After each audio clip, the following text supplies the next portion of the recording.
Flugvél Landhelgisgæslunnar TF-SIF var á flugi upp með Fljótshlíð í þann mund tilkynnt var klukkan 6:30 kvöld að stórt flóð væri hafið í Gígjökli. Þór Ægisson myndatökumaður sjónvarpsins var borð í vélinni og tók þessar myndir af upptökum flóðsins skömmu síðar. Hér sjáum við upptökin við Gígjökul, hvar jökulvatnið fossar undan jöklinum niður í farveg Markarfljóts.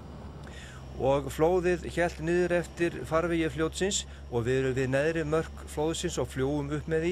Það sjást jakar í jökulvatninu og sumstaðar má sjá hvar flæðir yfir varnargarða. En hér sjáum við upptökin af öllum þessum hamförum. Þetta eru gígarnir 3 undir toppi Eyjafjallajökuls á mynd sem tekin í gegnum ratsjá TF-SIFjar.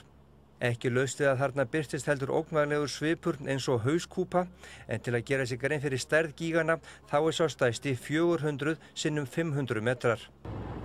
Og við endum þessa flugferð á myndum Þórs Ægissonar af gosmekki eldsumbrotana í Eyjafjallajökli, en svona leit gosið út á 9. tímanum í kvöld.